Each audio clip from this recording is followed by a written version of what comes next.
¿Ya pudieron empezar a revisar lo del mini proyecto?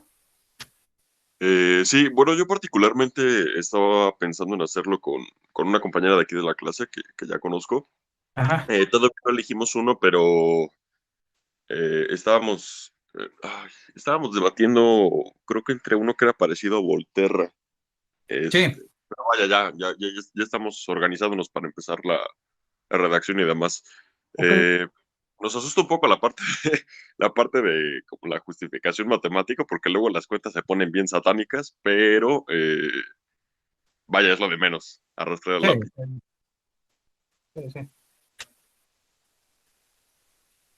sí, sí. Bueno. ¿Alguna duda o todavía no está tan avanzado lo del mini proyecto? Ah, bueno, no, en mi caso no, todavía no está tan avanzado como Ok. para tener dudas concretas. Bueno. ¿Les parece bien la fecha de entrega o platicamos de eso?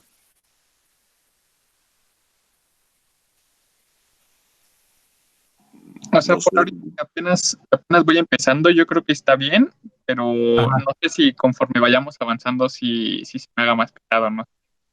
Pues sí, podemos, digamos, hay un poco de flexibilidad respecto a eso.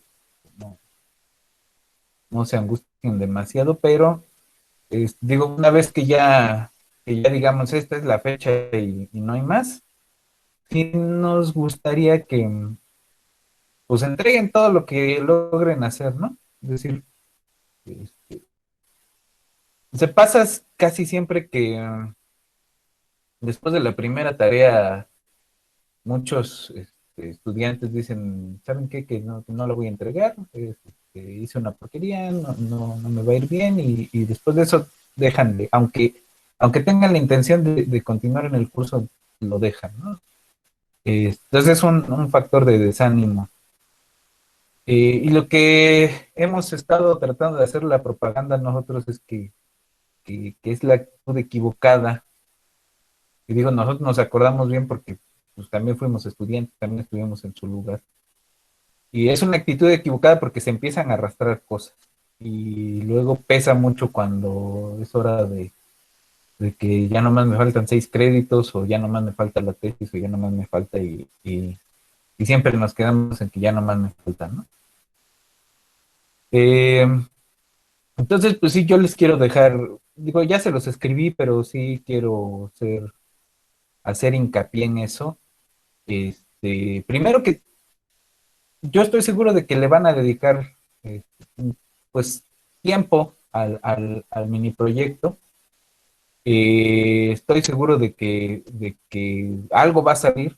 este, eh, entonces, pues es necesario que eso que le salga, aunque ustedes digan, está incompleto, esto no se entiende, entréguenlo, entréguenlo y si necesitan ustedes hacer una explicación de yo hasta aquí llegué por esto, por esto, por esto, y no pienso hacer más, adelante, escríbanlo, pero acostúmbrense a que ese trabajo que ya le invirtieron, esas horas que ya le invirtieron, eso es su trabajo y ustedes deben respetar mucho su trabajo, deben respetar mucho su tiempo y eso les va a ayudar muchísimo después. Este, Porque si no es estar arrastrando esta idea de tener cosas sin acabar, ¿no? Entonces, consideran ustedes que está acabado cuando ya le invirtieron todo el esfuerzo que ustedes consideran que van a invertir. Nada más. Por eso los cuestionamientos son tan abiertos, ¿no? ¿Qué te pareció? ¿Qué hace? Puedes encontrar alguna explicación, ¿no? Por eso son tan abiertos, porque lo que nosotros queremos es que se acostumbren a terminar en el momento que ustedes digan esto está terminado, esto así lo voy a entregar. Eh, entonces acostúmbrense a entregar, a terminar en ese sentido las cosas, ¿no? A respetar su propio tiempo, su propio trabajo. Y por eso pues, estamos planteando que va a haber, en la medida de lo posible, flexibilidad con los tiempos de entrega. Eh, También pues estamos abiertos asesorar a los que necesiten en la cuestión que sea, ¿no? Si son cuentas en las cuentas, si son algoritmos en los algoritmos, si es en el formato de LaTeX, los que lo quieren hacer en LaTeX también les podemos apoyar con eso, ¿no? De eso no se preocupe. Y la otra parte del ejercicio, pues es esto en la facultad nos acostumbra mucho a que la evaluación pues es un examen de 2 o 3 horas, ¿no? Pero también nos acostumbran a que la aspiración tiene que ser un trabajo en la investigación, ¿no? En el área de investigación. Y un trabajo en el área de investigación no lo acabas en 3 horas, ¿no? Un problema no lo resuelves en 3 horas. Entonces, a nosotros sí siempre nos ha sacado de onda esta idea de yo voy a evaluar cuánto están teniendo del curso eh, con 5 problemas que pueden resolver en 3 horas, ¿no? Entonces es mejor que elijan un problemita de esos que nosotros estamos proponiendo que son resolubles con el material que estamos dando, al menos en las ideas y en los métodos, eh, y que vayan ustedes también administrando su tiempo en entender, en modelar, en aplicar a la solución, ¿no? O sea, son varios procesos ahí y la escritura, ¿no? Tampoco sean tan severos con la parte de la escritura, porque luego nos ha tocado gente que quiere expresar toda su originalidad y nunca acaban de escribir, ¿no? Entonces, también es importante dar por terminado la parte de la escritura. Aquí no estamos exigiendo demasiada originalidad, ¿no? Con que ustedes puedan argumentar qué es lo que están viendo y qué no pudieron ver y hasta dónde pudieron llegar, esto es suficiente. Otra cuestión que es importante aquí es que, y ese es un problema más estructural, usualmente, y ahorita que andan metiendo mucho ruido con lo del SNI, pues lo que evalúa el SNI es las cosas que publicaste, las tesis que pudieron terminar tus estudiantes, ¿no? Puros trabajos que se consideran burocráticamente entregados.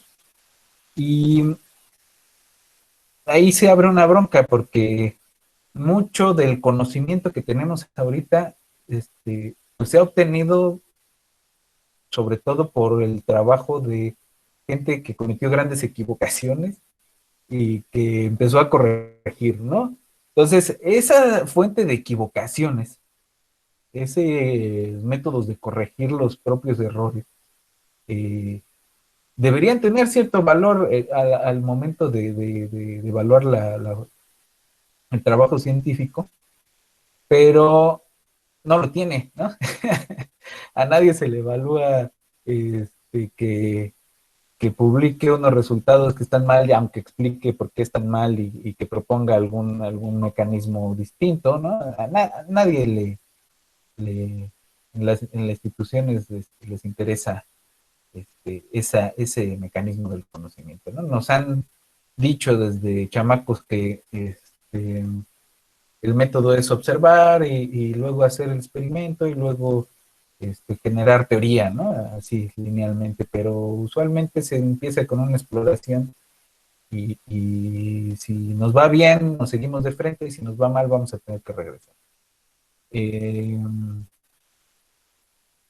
Entonces, no, a los científicos no les gusta parecer artesanos, pero tenemos bastantes métodos artesanales de trabajo, ¿no? Entonces también que tengan esa experiencia de te dejo este problema y golpéalo hasta que te diga lo que te tienen que decir, ¿no? O quédatele viendo hasta que le veas por dónde empezar el diálogo con él, ¿no? Son 2 acercamientos que siempre hay, ¿no? O empiezas a atacar con cuentas, o con código, o te le quedas viendo hasta que te haga sentido, ¿no? Y eso requiere tiempo. No lo van a, eso no se logra en 3 horas, ¿no? Y lograr que ustedes construyan su propio proceso y sus propios métodos de cómo abordar las cosas, no se logra en 3 horas. Es tan absurdo como pensar que se puede aprender a nadar acostado en el descanso de una silla, ¿no?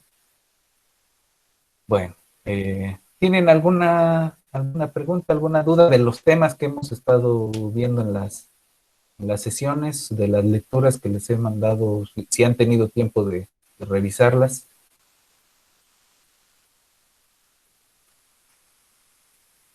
Yo sí tengo una duda de la sesión Sí. pasada. Sí. Nada más vinimos Z barra de T. ¿Nos referimos solo a la frontera de la zona 1 o también al interior de la zona 1? A la pura frontera. O sea, lo que se va moviendo es la frontera Ok. de la zona donde está infestado, y entonces lo podemos parametrizar con una sola T y no nos interesa demasiado, ¿no? Geométricamente lo pensamos como una curvita que se está moviendo, ¿no? Le llaman el frente de Gracias. población. En el artículo se llaman el frente de población. ¿Pudieron checar la página del Charov? Está bastante Gracias. buena. Está bastante buena. Digo, lástima que yo ya le perdí la pista y no sé dónde anda ahorita, pero está bastante bien su página. Bueno. Entonces, esta semana, en la sesión que se va a transmitir en un ratito, vamos a empezar, y las siguientes semanas, ya con los rollos estos de epidemiología. Y hay varios problemas ahí interesantes que vamos también jalando de toda esta parte de ecología, ¿no? Y es que vamos a empezar con sistemas de ecuaciones diferenciales. Digo, en un buen curso de ecuaciones se ve el modelo de susceptibles infectados removidos, eh, pero pues no todos tienen buenos cursos de ecuaciones diferenciales, ¿no? Entonces, ese lo reviso en el video que se va a transmitir hoy. La idea es bastante sencilla y déjenme compartirles la pantalla, nada más para garabatear un par de cosas.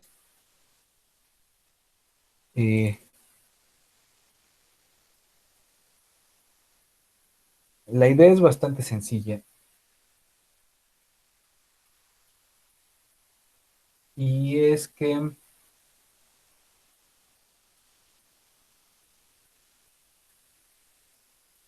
tenemos esencialmente unas cajitas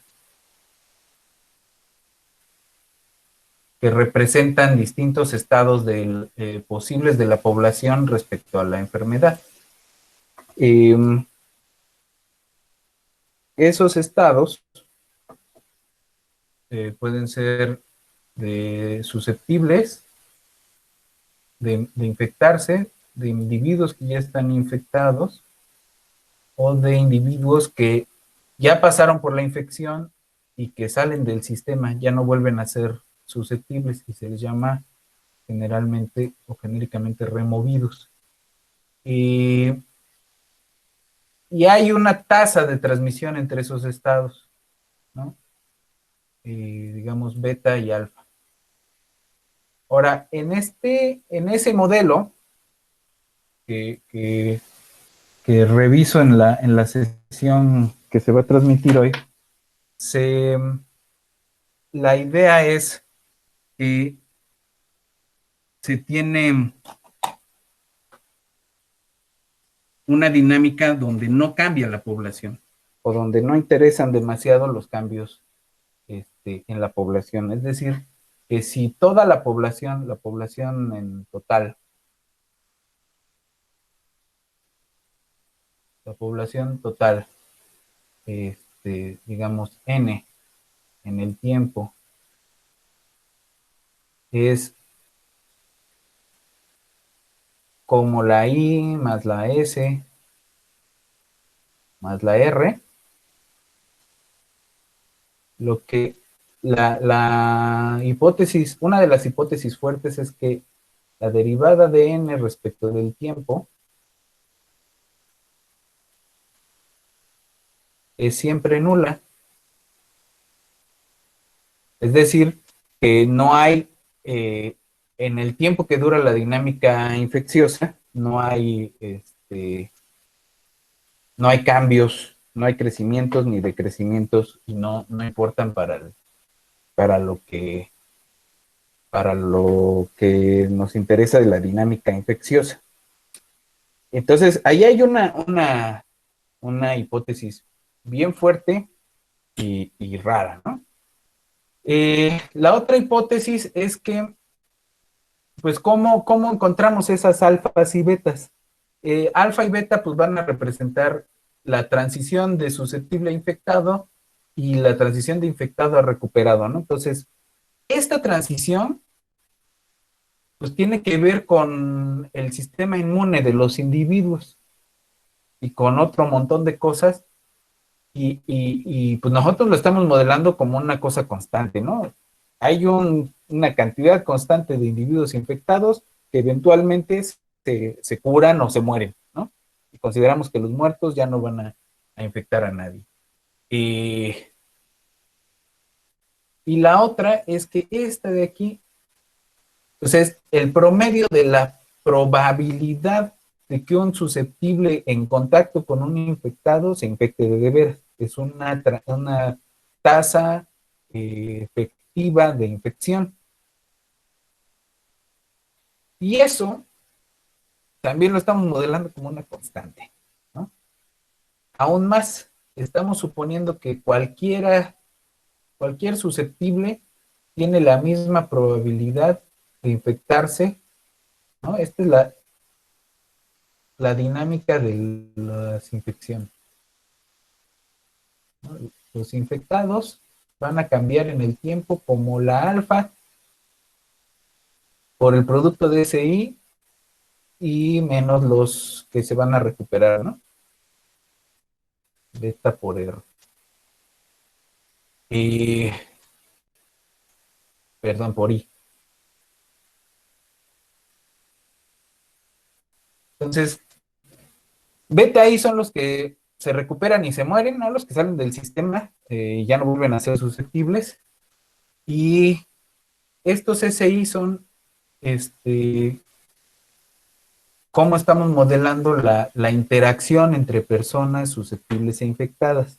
Y entonces otra vez estamos modelando interacción como si fueran moléculas, como si estuviéramos hablando de ley de acción de masas, ¿no? Entonces estamos suponiendo que todos están bien mezclados y que eventualmente hay un contacto suficientemente fuerte como para que el susceptible se infecte como si estuvieran chocando pelotitas, ¿no? Un montón de pelotitas. Entonces, hace sentido si tenemos muchísimos individuos, pero si estamos hablando de cómo se esparce una infección en una comunidad o en un conjunto de comunidades aisladas, como que este mecanismo ya no es tan interesante. Se han hecho adecuaciones después y se dice, bueno, normalízalo con el total de la población y se ve qué puede pasar, ¿no? Otra posibilidad es, bueno, suponte que no es una constante, suponte que es una cosa que cambia en el tiempo. Ah, bueno, ¿cómo la calculas? Pues quién sabe. Y quién sabe significa que hay una distribución de probabilidad que estamos suponiendo que existe. ¿Cómo es esa distribución? Porque depende de varias cosas, ¿no? Entonces, lo que hace mucha gente que se va del lado probabilista es, suponte que se distribuye como una Bernoulli. Y bueno, la pregunta es ¿por qué?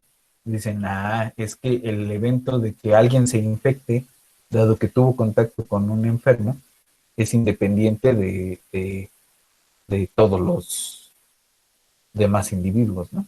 Entonces se modelan como eventos independientes, cosa que yo no estoy seguro de que sea correcta. Ahora, nos vamos a topar con enfermedades que tienen que ver con otros factores. ¿Qué te dice que un enfermo de cáncer va a sobrevivir o no va a sobrevivir? Pues hay factores genéticos, ¿no? Hay cierto tipo de transformaciones en la célula que te dicen si es más propenso a que el cáncer avance rápido o avance lento. Entonces, hay distintas velocidades de respuesta ante un tratamiento quirúrgico o quimioterapia, ¿no? Y además está todo el rollo del acceso a los servicios de salud, porque alguien que tiene acceso a servicios de salud de super último capacidad y ¿no? La gente con billetes siempre va a sobrevivir más que los que no tenemos billetes. ¿Y eso cómo entra en la ecuación? ¿Cómo entra en el sistema de ecuación? Vamos a ver más adelante un sistema, digo, este sistema va a tener 3 ecuaciones diferenciales y realmente son 2 porque hay una que es, por esta condición de acá, la ecuación para R va a ser redundante. Entonces vamos a poder jugar al rollo del plano fase, nada más para S e I. Pero, ¿qué tal que es una infección de transmisión sexual? Entonces, te interesa pues, modelar mejor el mecanismo de interacción y te interesa separar estos, ¿no? Entre hombres y mujeres, ¿no? Porque va a haber distintas susceptibilidades y en enfermedades como el virus del papiloma humano, es más frecuente que la mujer desarrolle algún tipo de cáncer, usualmente cáncer cérvico-uterino, que los hombres, ¿no? Aunque sí se llega a dar cáncer en pene y ano en los hombres, pero es poco frecuente. Y si metes además una población que está vacunada, pues es otro par de ecuaciones. Y si metes además que esa población vacunada va a perder la efectividad, pues es otra ecuación. Y si metes además que esa vacuna no cubre todo el espectro de los bichos que provocan la enfermedad, pues entonces estamos metidos en un lío. Hay uno de los modelos más completos que yo he visto para cáncer cérvico-uterino en ecuaciones diferenciales, tiene 14 ecuaciones y lo reducen a un sistema de 9 a ver qué les dice. Entonces se vuelve un problema grande, tratar de encontrar otros métodos para modelar estos sistemas. Y tenemos de varias sopas. Una sopa va a ser las redes.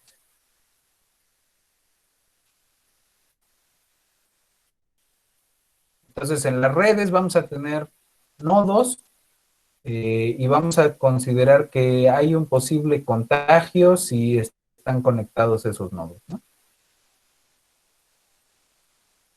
Entonces, modelos de redes son muy importantes, por ejemplo, en el caso de infecciones de transmisión sexual, ¿no? Tratar de rastrear con quién estuvo contacto es importante.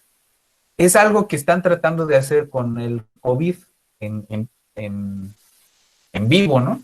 Entonces, se les llama redes de contacto. ¿Cómo es la topología de esa red? Eso nos va a interesar. ¿Cómo es la topología? ¿Cómo es el grado? ¿Cómo se distribuye el grado de conectividad de cada persona, ¿no? Todo eso nos va a interesar y es algo que va a ser difícil de modelar con ecuaciones diferenciales y nos va a dar una primera idea de espacialidad. porque podemos hablar de cercanía, podemos hablar de dificultades, de que unos estén, ¿no? De aislamientos, ¿no? Y entonces va a ser un tipo de modelo. Y los otros dos ya los vimos, son los autómatas celulares y los modelos basados en agentes. Estos de acá nos van a dar una idea de cómo es la transición a la enfermedad, sobre todo pensando en enfermedades como el cáncer, donde tenemos distintas etapas de la enfermedad entre ser susceptible y estar infectado. Y modelos basados en agentes nos van a dar también una idea de una riqueza de espacialidad mayor, ¿no? Y además, las posibles combinaciones que podamos hacer de estos elementos. Además, en modelación basada en agentes podemos jugar tanto con mecanismos deterministas como con este rollo probabilista de tratar de distribuir de alguna forma el evento de infectarse dado que estás en contacto con un infectado. Bueno, no sé si hay alguna pregunta hasta ahorita.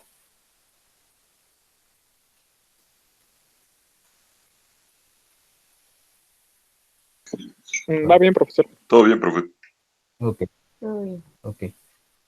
Bueno, si no hay alguna pregunta, pues, me gustaría pararle por aquí y mándenme dudas si van teniendo dudas con lo del mini proyecto.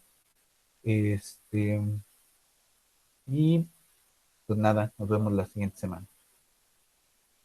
Gracias, bonito fin de semana. Gracias, profe, nos vemos. Gracias, profesor. Gracias, Nos vemos. prof.